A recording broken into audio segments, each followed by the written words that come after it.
This is the Get Better Everyday podcast with Matt Gouget. Actionable advice from real-life superheroes who, just like you, are in relentless pursuit of the best version of themselves. Join me as I interview the best of the best in business, sports, and life.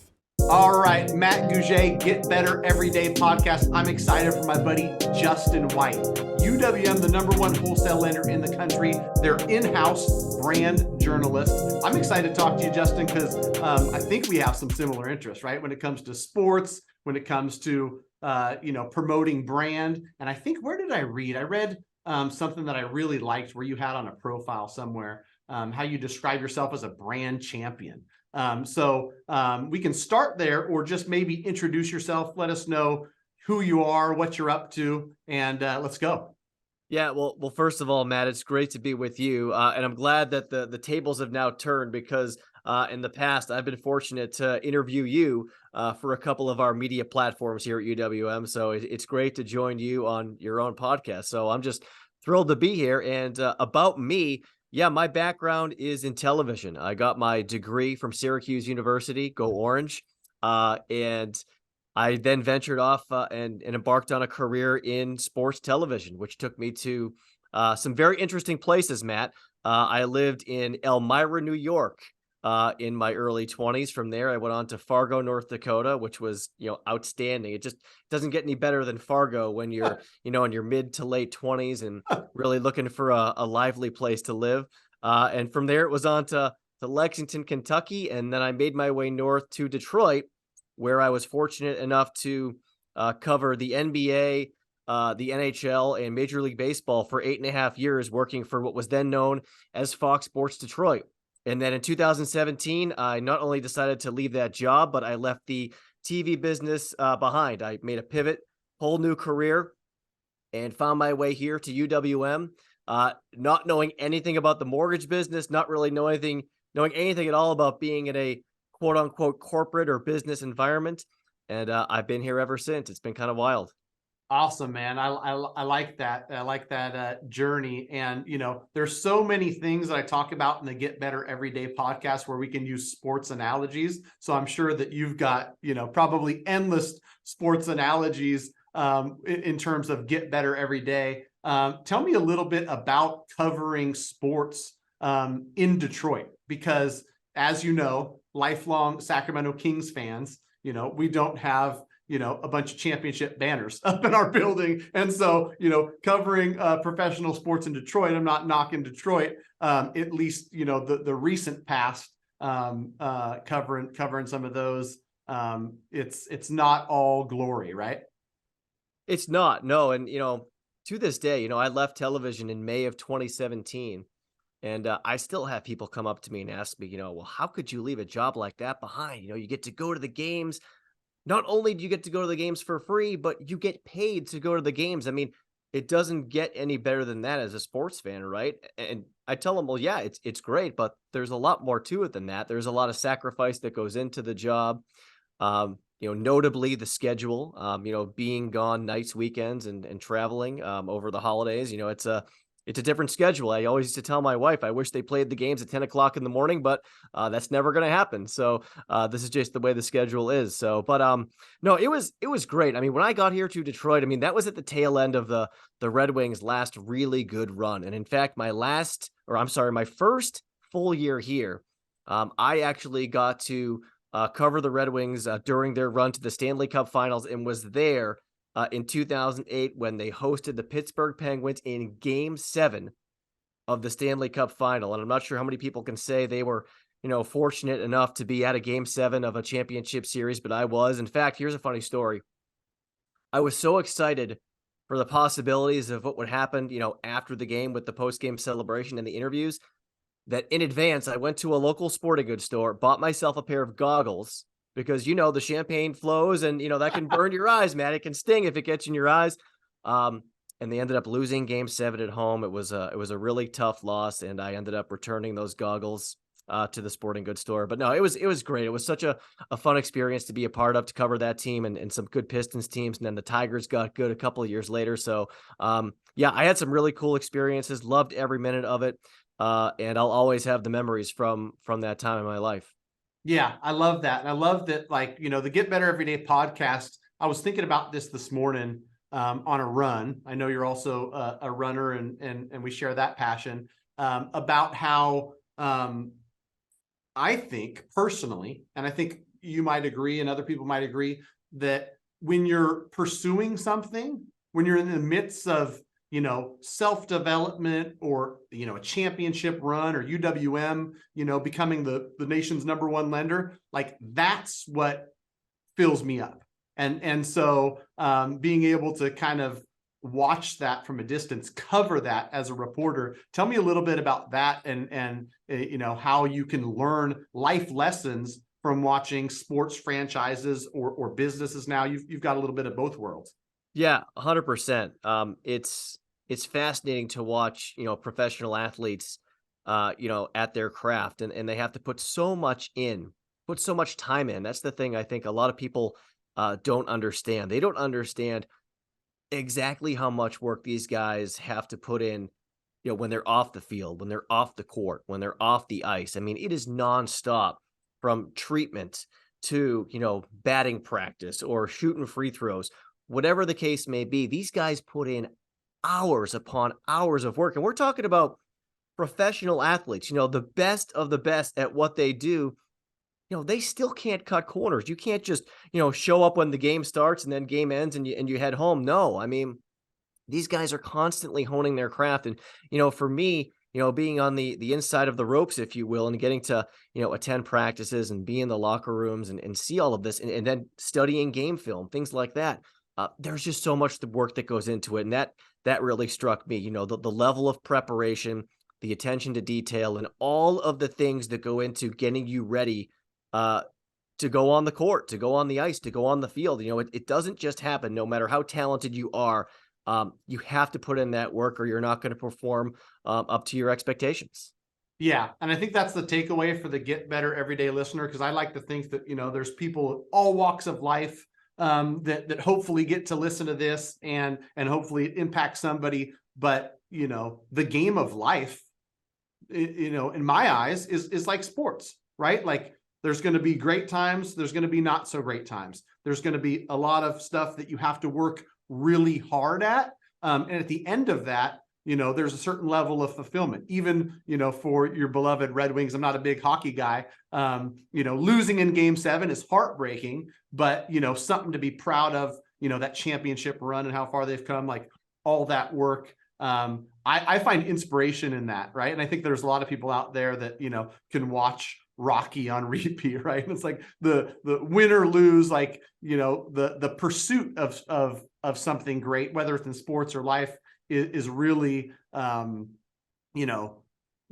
fun, and really like where you learn all these lessons. So tell me a little bit about being a brand champion, which is self-described. I got that off one of your profiles. I really want to dig into this, because I think that in business especially, we've all got to be brand champions. We are in an environment where I heard something recently. I think it was Ed Milet in one of his podcasts. I think he was talking to Master P, which is somebody I listened to as a kid, and it was a funny full circle moment. But like, if I'm not screaming from the rooftops about my brand, about what that I'm doing, how do I expect somebody to come do business with me and believe in it if I don't believe in it myself? So tell me a little bit about that. And I'd love for there to be some lessons in there for the Get Better Everyday audience to take into their business or their life.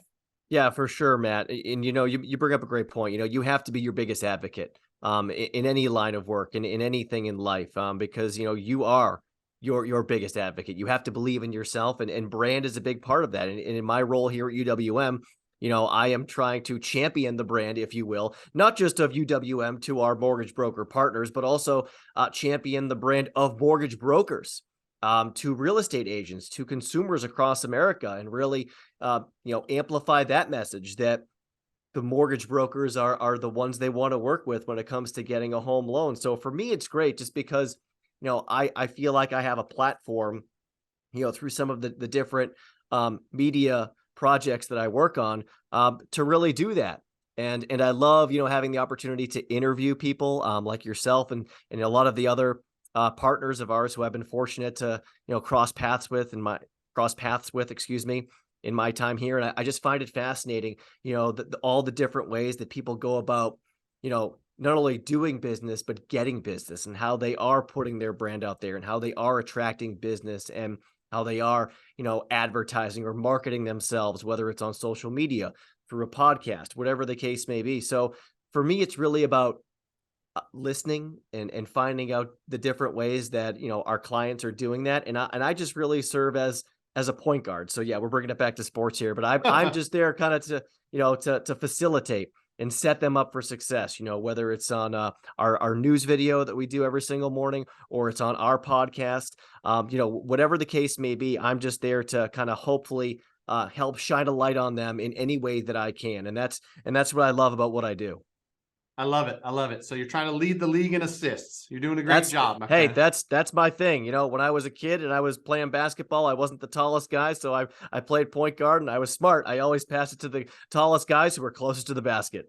Yeah, for sure. That's good. You impact the team by being a smart player. You're not gonna be the most athletic. Me and my boys who both play basketball are going through that, where I'm like, we're never gonna be the tallest guys, and bless all three of us, we're never gonna be the most athletic on the court, but we can be the smartest from the shoulders up. There you go. So how has that changed, in your opinion, over the last 5 or 10 years, being in media, being in TV? I think that you've had a chance to see some of that, whether it's how, the end consumer wants to be communicated with, and how, video has taken on such a large role. I'd love for you to speak to that, because I think that's something that people need to be reminded of, whether you're running, the largest wholesale brokerage in the world, or whether, you're running a small business that's, catering to moms in the neighborhood. There's a lot of different lessons to be learned with present day, I think, journalism, multimedia, marketing, and all the stuff. Yeah, absolutely. And to me, the biggest thing that comes to mind, just listening to your question, is authenticity.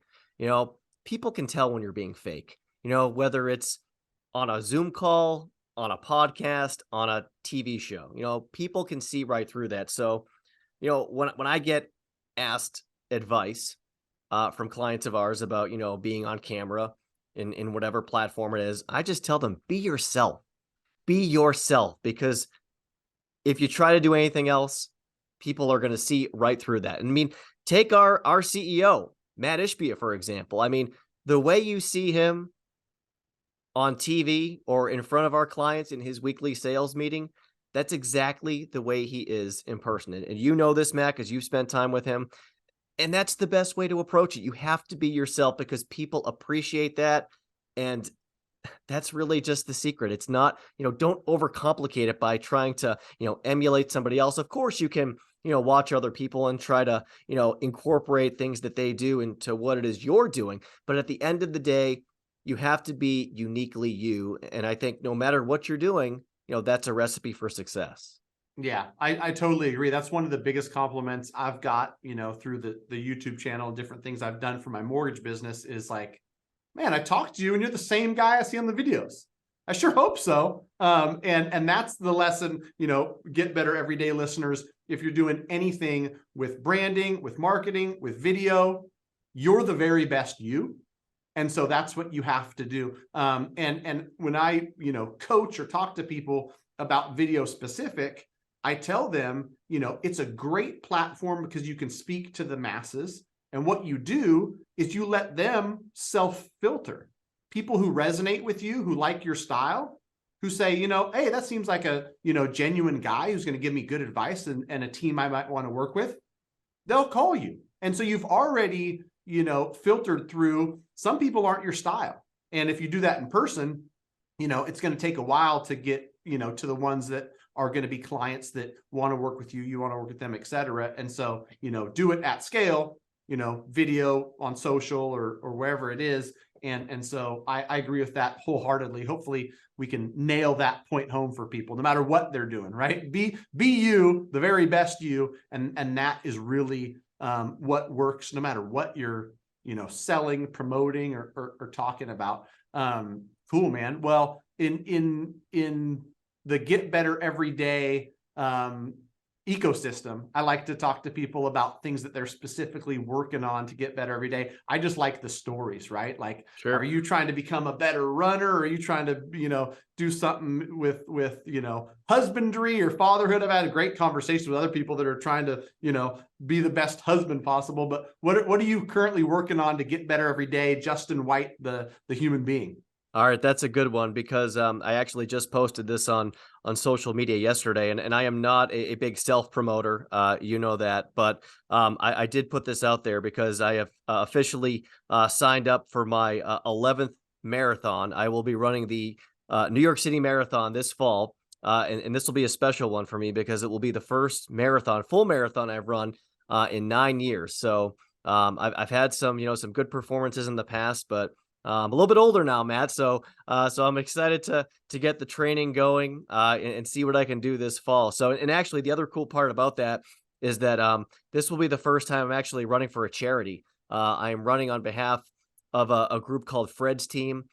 They raise money for cancer research through the Sloan Kettering Memorial Hospital in New York, and it's a wonderful organization. It's based off of or it's named in honor of Fred Leibowitz, who was one of the godfather, if you will, of the New York City Marathon. He passed away from cancer. So for me, there's a lot of meaning behind this one.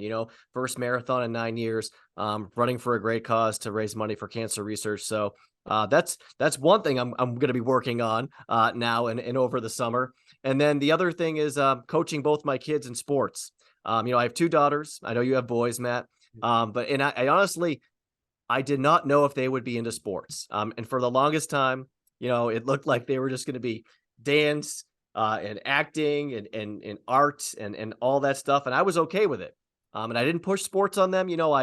I kind of would gradually introduce it to them here and there, obviously, because I love sports. But lo and behold, what do you know? Over the last year or two, they both have started to gravitate towards sports. So this spring, I am coaching soccer and baseball. And I actually just wrapped up coaching one of my daughters in basketball over the winter. So it's surreal to me because I love sports so much. And now, seeing your kids do what you love is so cool. But for me as a coach, I'm really trying to find my footing in terms of coaching my kids. And, I don't want to be too hard on them, but I also want to push them. I want to encourage them. So I'm still very much learning in that respect, as far as coaching my girls and figuring out the best way to do that. But hey, I'm a work in progress, like we all are, and Like we all are. I'm just enjoying every minute of it. Yeah, it's funny. The last basketball game of our season, the other team we were playing, I mean, they couldn't miss a shot. And I could see the looks on some of the girls' faces on our team out there as we're just getting pummeled. I mean, whatever, it's 8-year-olds. So, but a few of them are competitive. And you could see they didn't like it. Yeah. And I said, and during, I think it was at halftime, I said, okay, well, I can see that, you guys are disappointed. Let's go out there and let's try to do something about it, to the best of their ability. But, Right. just those little moments right there, you're trying to feel it out. You don't want to push them too much. You don't want to be too hard on them because, after all, they're just kids and you want to make it fun. But yeah, it's been great to be a part of that. And I'm enjoying every minute of it. Yeah, that's for sure. Like one of the funnest seasons of my life is coaching my boys. My 14-year-old is playing travel basketball. He's got phenomenal coaches, and that's way above my pay grade. But I did sign up to coach 4th through 6th graders. So I got my 4th grader on the school basketball team. You would have thought we won the NBA finals the Wednesday before spring break. We won 29-27. It was like the Kings arena, right? It was so loud in there. Everyone's cheering. And I was telling the joke to some friends. I had kids go 1 for 10, but that one 3-point bucket they made, like they're running down the court, with their hand out and they're excited. That's going to be the memory they share. And like, for me, the memories and the experience and like seeing these kids light up, like there's no better feeling for me. And to your point, right? Like we're learning as we go. The right mentality to have around anything in life is like, hey, I'm not the greatest at this, but I can learn, I can get better. Hence, get better every day. So I've actually pulled out some stuff that I found online. I've talked to other people as resources. I'm not trying to be an NBA coach, right? I just want to, be able to help these kids. I think first and foremost, just have some confidence in themselves, have some fun, but hey, in the process, let's learn. And to me, it's all new. I've been a basketball fan all my life, but I don't know how to run zone defense, and I don't know how to run different offensive plays, but I'm learning, right? And that's the cool part about life, is whether it's coaching kids basketball, whether it's the mortgage business, whether it's, any of it, like you can get out there and you can learn new stuff. And that, pursuit of learning something new, that keeps things exciting, at least for me. So, Oh yeah. excited to hear how some of those seasons go. I'll be rooting for you in the New York City Marathon. A buddy of mine here in Sacramento told me that he signed up for that. So yeah, you're still young, man. You still got it. I hope so, Matt. 26.2 is no joke.